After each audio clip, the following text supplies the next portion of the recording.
सहकारी विपणन, जिसके बारे में हमने आपको पिछली बार बताया था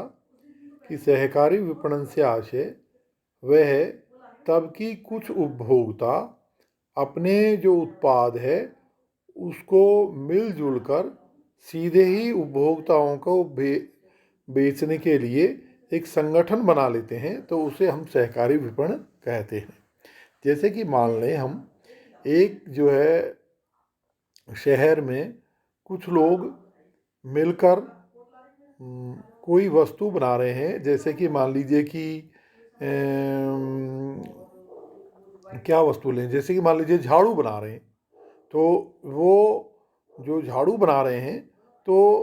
वो जो, या मान लीजिए कि कुछ जो लोग मिलकर किसी प्रकार के मिट्टी के बर्तन बना रहे हैं, तो ये जो उपभोक्ता आपस में मिलकर एक संगठन बना लेते हैं और ये जो मिट्टी के बर्तन हैं उनको किसी दुकानदार या किसी रिटेल स्टोर को न बेचकर सीधे ही उपभोक्ताओं को बेचने का प्रयास करें। या जैसे कि हम और अच्छे शब्दों में कहें कि जैसे मान लीजिए हमारे जो शहर के पास में कोई गांव है और उस ग्राम के कुछ कृषक जो है वो अपनी उपज, जो कि हम गेहूं कह सकते हैं, उस गेहूं को जो है आपस में मिलकर और सीधे ही ग्रामीण या शहरी उपभोक्ताओं का बेचने का प्रयास करें या बेचें, और इस हेतु जो संगठन बनाएं वो हम सहकारी विपणन मोटे तौर पर कह सकते हैं। तो सहकारी विपणन जो है वो हम कृषि के लिए एक बहुत ही वरदान साबित हुआ है। तो हम देख सकते हैं कि इस सहकारी विपणन के द्वारा जो है वो हमारे उत्पादक है उनको बहुत लाभ होता है। तो कौन कौन से लाभ है जो इस दृष्टिकोण से देखे जा सकते हैं? तो पहला है मध्यस्थों का उन्मूलन। तो मध्यस्थ से मतलब है कि जो उत्पादक से और उपभोक्ता के बीच में जो लोग हैं वो मध्यस्थ कहलाते हैं। जैसे कि एक कृषक है, जब अपनी फसल निकालता है तो सबसे पहले शहर में आड़तिये के पास जाता है। तो वो आड़तिया जो उसकी फसल है उसको अपने यहाँ रखता है और उसको बिकवाने की व्यवस्था करता है, और इस हेतु वो एक अच्छा कमीशन लेता है। उसके बाद में जो व्यापारी है उस माल को वो खरीद लेता है आड़तिये के थ्रू। व्यापारी उस माल को लेकर और स्टोर कर लेता है और उसमें कुछ वैल्यू एडिशन करता है या वैल्यू एडिशन नहीं करता है। फिर वो व्यापारी जो कि हमारा थोक व्यापारी है, एक दूसरे जो थोक व्यापारी है उसको ये अपना माल जो है बेच देता है। जैसे कि मान लीजिए कि हम राजस्थान में जयपुर के पास रह रहे हैं, तो एक व्यक्ति जैसे मान लीजिए चौमू से अपना गेहूं लेकर जयपुर आता है, तो गेहूं में को जयपुर का जो थोक व्यापारी है वो खरीद लेता है और फिर इस जो सामान को वो मध्य प्रदेश में या ये कह दीजिए कि नागालैंड में या कलकत्ता में दूसरे थोक व्यापारी को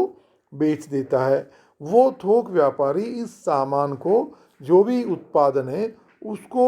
एक रिटेलर को बेच देता है और फिर रिटेलर जो है उपभोक्ताओं को बेचता है। तो इसलिए कई बार जो है ये मध्यस्थ जो हैं वो वस्तु के दुगने और ढाई गुने और तिगुने दाम भी कर लेते हैं। यानी कि गेहूं जो कि कृषक को जो मिलने वाला जो मूल्य है वो मान लीजिए कि 1500 रुपये क्विंटल है, जबकि जो हमारा उपभोक्ता है उसको 3000 2,500 रुपये क्विंटल में मिलता है। और सब्जियों में और फलों में तो ये बहुत ज़्यादा होता है। जो सब्जियां जो साधारणतः, जैसे अभी इस समय गोभी जो है वो 30 रुपये किलो हमारे जैसे जो उपभोक्ता है उनको मिल रही है, जबकि अगर हम देखें कि हमारा जो किसान है उसको ये गोभी जो है उसका मूल्य 5 से 8 रुपये किलो मिल रहा है। तो ये जो सहकारी विपणन है उसके द्वारा मध्यस्थ लोग हैं उनको हटा दिया जाता है। जो उपभोक्ता और उत्पादक दोनों के संगठन इस प्रकार कार्य करते हैं कि उपभोक्ता को भी वस्तु सस्ती मिलती है और जो उत्पादक है उसको पूरा मूल्य मिलता है। अगला है विपणन व्ययमितता। तो विभिन्न प्रकार के जो बिक्री के जो खर्चे हैं वो कम हो जाते हैं, क्योंकि जितने ही ज़्यादा जो है बिक्री में चैनल होंगे, जैसे आड़तिया है, थोक व्यापारी है, और दूसरा जो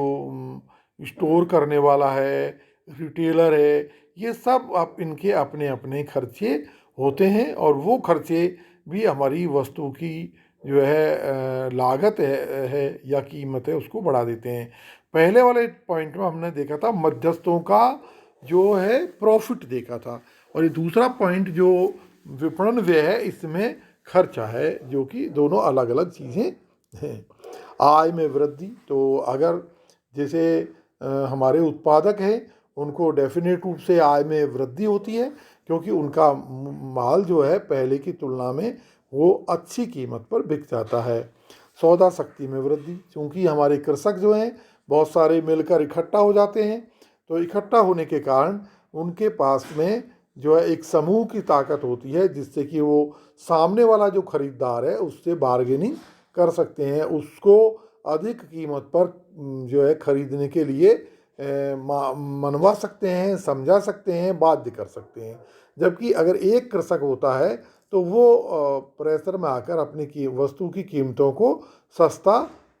लेने के लिए सहमत हो जाता है। इसलिए सौदा शक्ति संगठन में सम्मिलित है और सप्लाई पर कंट्रोल पर स्थित है, क्योंकि पूरा समूह जो वस्तु की सप्लाई पर कंट्रोल कर लेता है, इसलिए वस्तु जो है उसको सस्ती नहीं बिकने देता है। वित्तीय सहायता, तो जो समूह जब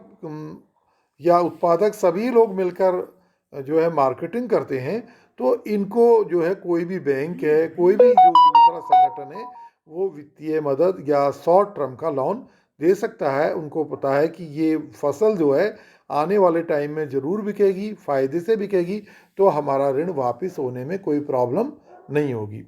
अगली है कृषि उत्पादन में वृद्धि। जब हमारे कृषकों को कृषि उपज बनाने में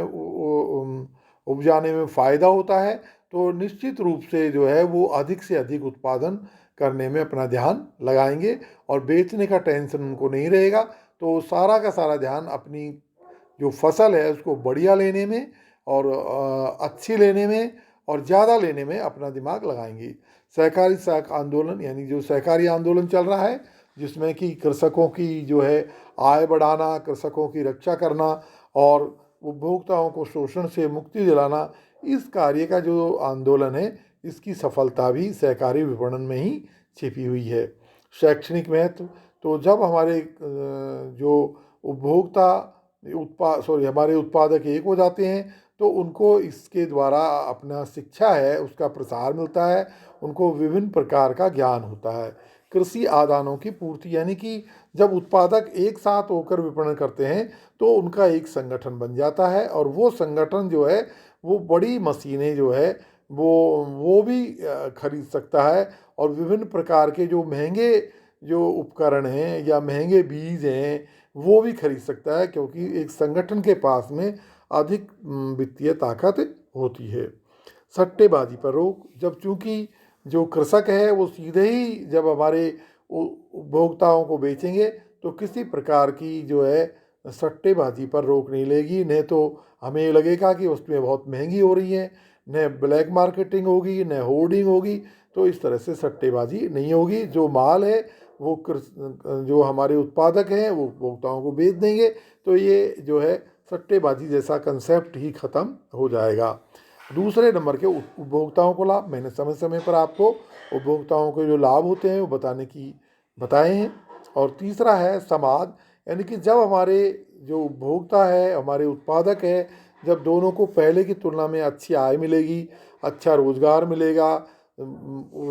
उपभोक्ताओं को क्वालिटी की वस्तुएं मिलेगी, उत्पादकों को समय पर पूरा पैसा मिलेगा, तो इससे हमारा समाज है उसमें ज़्यादा भाईचारा बढ़ेगा, समाज में जो है शिक्षा का प्रसार बढ़ेगा, समाज में कहना चाहिए सामाजिक सुरक्षा बढ़ेगी, और दूसरी जो समाज को उत्थान करने वाली चीज़ें हैं उनकी भी वृद्धि होगी। Okay, thank you.